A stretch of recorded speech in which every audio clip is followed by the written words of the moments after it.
Swahaba. Nja kuba bulungi ndi mundaana naye omusezi ajja kufuna ekitambo kimulumbe ajje embeera. Amina. Twali mutawaana.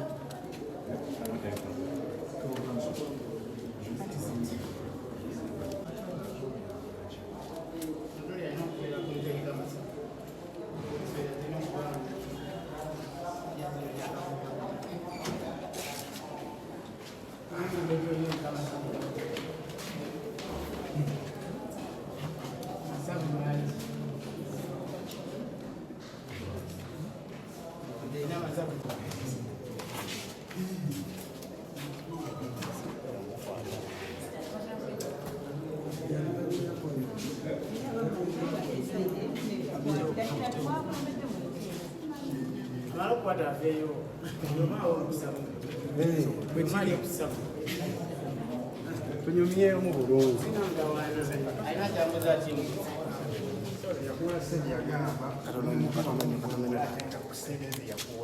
Nze nga Kasumba sirinayo kampani gye bayita Kasumba Sons, so ani yamugumye namugamba bugambi nti enkwata gye yankwatamu mbi era nkyamu naye nsobola okwetereza wenaba enkwata yange ajja kusobola okugidereza mwenaye abayita weewumu kakati sente zabawa obudde bwatwala nga abayita bifaanagana era okwagala okuttattana omuntu. Omusajja mumuwemula nze naani nze Kasumba Rashid, tewali mulala akolera mu nze. Toyinza kuwamula muntu ng'oli Luzira. Yanjagaliza Luzira ngenda kubeerayo sazinge paka we namalira. Naye akasente ko kamanyiko. Ekyomanya tuli mu kooti. Nsonga z'okooti tumala gazoogera ku sibe kiri. Omulamuzi ajja kukola ekisinga oba kijja kugwa kiuma ne Katonda.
Further remanded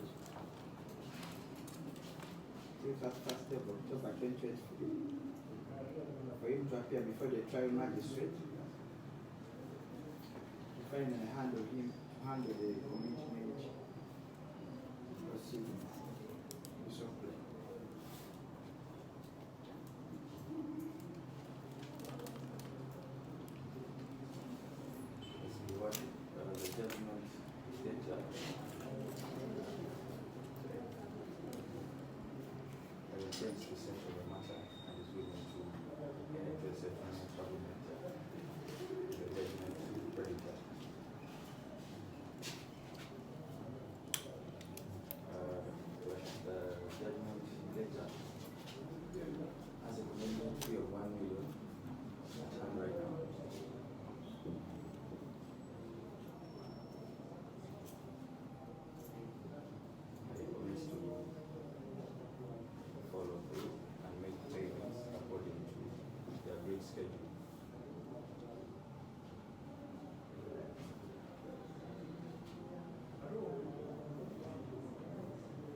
performer, analyze his way of acting.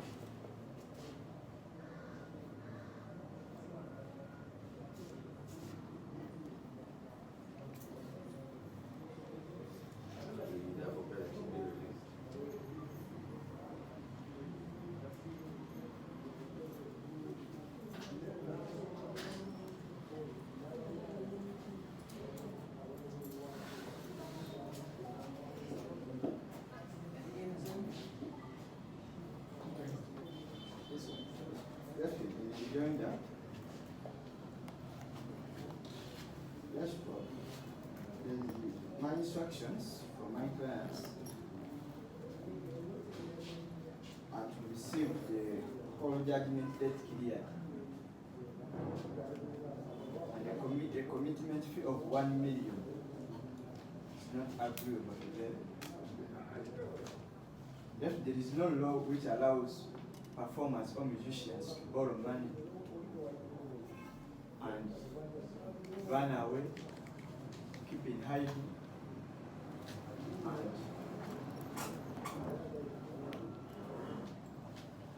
and keep in hiding and only be arrested on a warrant of arrest.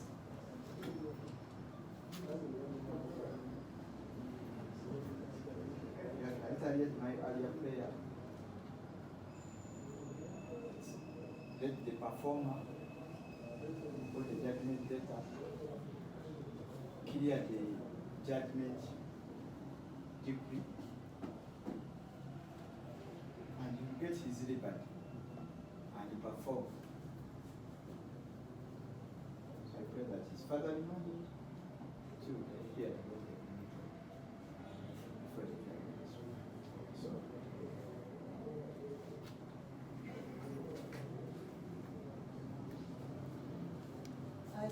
as communicated on Friday, I am not a person who is handling this matter. And trial magistrate is actually undergoing training on the case since he was transferred to Nairobi. So he will be available tomorrow. I'm going to remind you till tomorrow when you will be brought. And the trial magistrate will make the necessary decisions on your submission. Yeah, Father Monday, film day.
tetaddeyo oli awo muwulire kanso embeera ebadde ekyo olunaku tandike n'amannya nze kanso Manja Daniel. Leero tubadde tukomyewo olunaku ku Lwokutaano twali wano nga ekizibu ekyaliwo omulamuzi akola ku fayiro ya Swahaba Kasumba teyaliiwo. Ne tukomawo leero tulabe oba omulamuzi waali naye omulamuzi tabaddeewo. Naye eky'omukisa omulungi leero Swahaba Kasumba afunye looya n'ateekamu okusaba nti babadde bafunyewo akakadde kamu ku miliyoni 16,882 ezibangibwa era nga bagenda kweyama okusasula ssente ezo n'ensonga zaawa nti oli muyimbi mukuukutivu mu ggwanga bwe bamusiba tasobola kusasula ssente. Naye ffe tuzzeemu ne tugamba mbu teri tteeka lye babayimbi beetu basereebu kwewola ssente ate ne babula.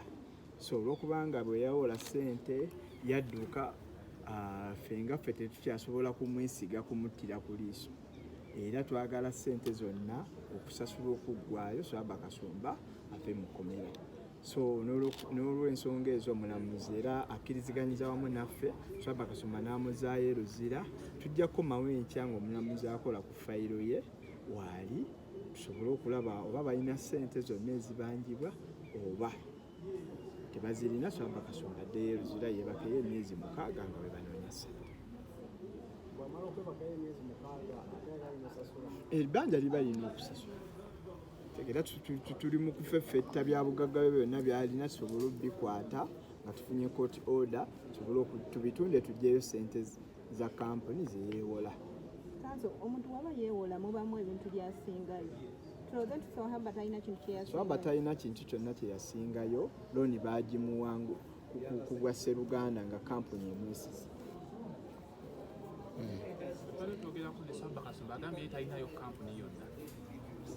Talinayo kampuni yonna tulowooza mu mwamuwolera ssente. anti omusango weeguli ne agreement yazisayininga, so kati yalina chance obyegaana naye chance eyo era omulamuzi yalabanga kampuni yamuwola kwe kusalawo omusango asasule ssente. Bwe mubanga embeera y'omwami we si nnungi health wise temumulowoozezaako mu mbeera y'okumusonyiwa. Tetusobola kusonyiwa, kusonyiwa kiri kimu kyandibadde bo kwegatta wamu ne bayamba ne basasula ssente omwami waabwe n'avaayo nga bwe bazze n'akakadde kamu leero bongera okunoonya ssente omwami waabwe akole ki aveeyo mu kkomera. Watyanga agambye nti ndi mwetegefu zisasula naye ngenda zisasula nga ndi bweru kubanga bwe nabeera munda nyinza obutasobola kuzinoonya. Ati nkunnyonnyodde ne nkugamba nti omusango twaguteekayo mu mwezi gwa January.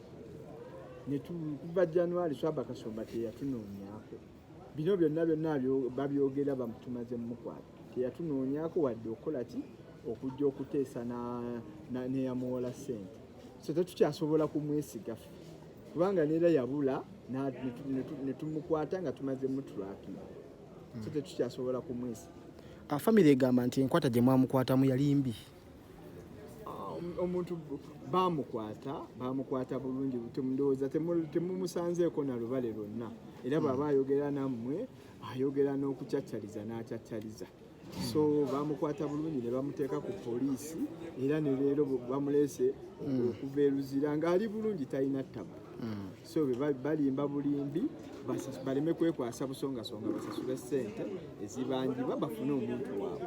Muli mu nkwatagana ne famire olw'okuba nti muyinza okuba nga mwagala ebyobugagga mu bifefeete wabanga aganye okusasula, muli mu nkwatagana ne famire? Tetwagala okusinga kusasula ssente. So family omuntu yenna bawa family babazze n'atutuukirira ne tuteeseganya engeri gye bagenda okusasulamu ssente ennuŋŋamu tetulina buzibu bwonna. Naye gwe omuntu okubanja omuntu omubanjiza emyaka 2 miliyoni 16 n'ajja leero ku kooti n'ajja n'akakadde kamu kuva kuyisaamu bantu maaso.